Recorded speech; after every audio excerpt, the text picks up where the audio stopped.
Handicapper Steve here, handicapping the racing from Colonial Downs here on Wednesday. It is the 29th of July, 2020. Gonna look at the stakes races on the program from Colonial, but before I get on to that, remember to please follow me on Twitter at Horse Racing Get 5 for more selections for race courses around the world. Remember to go check out my Goodwood previews throughout the week, and also join me Saturday for my Whitney preview from the Spa, Saratoga. But let's get to the stakes action from Colonial. We'll be looking at races 4 and 8. The fourth race from Colonial, it is the Camptown Stakes per $60,000 race for fillies, mares, 3-year-olds and upwards. 6 horses are entered to go to the outer turf course, a distance of ground of 1,100 meters, if you want to go by that, or the distance of ground of 5.5 furlongs on the outer turf course, 1,100 meters, 5.5 furlongs. And I show the diagram, just gives me a second to look down my notes, just bear with me. Sorry, I'm stupid, I can't do two things at the same time.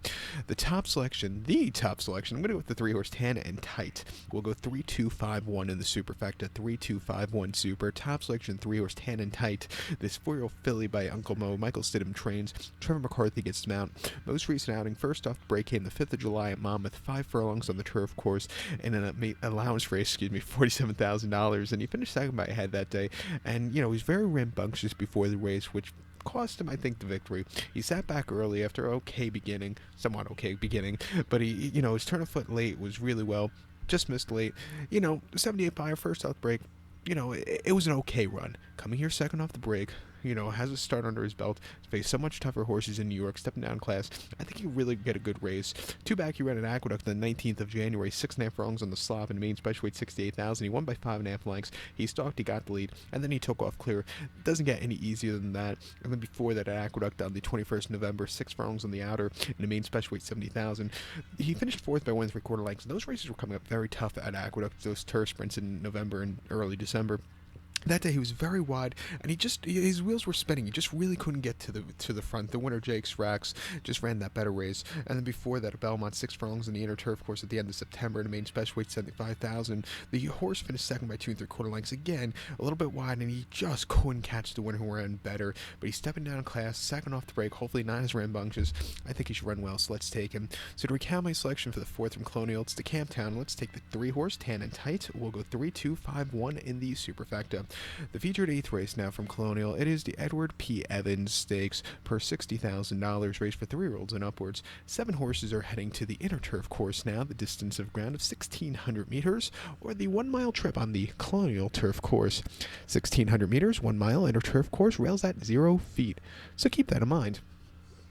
I'm going to go to the rails, the top selection, to the 1 horse, who is Largent. I'm going to go 1-7-2-4 in the superfecta, 1-7-2-4 super. Top selection, 1 horse, Largent. 4-year-old gelding by Into the Mischief. Top lecture trains. No rider gets the mount. Rider to be A.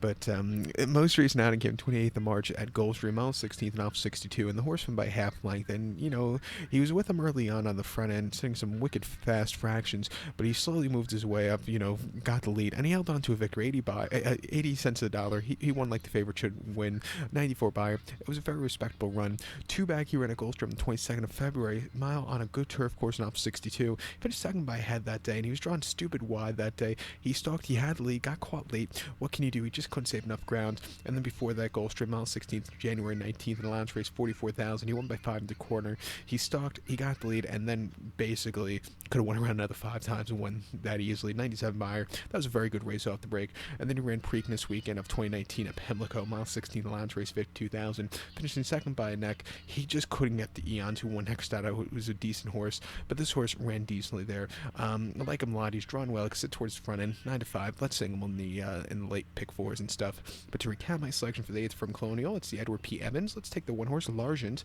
We'll go 1-7-2-4 in the superfecta, single the 1 in the multi race. So good luck to all. Please follow me on Twitter at Horse Racing Get 5. Good luck, everybody.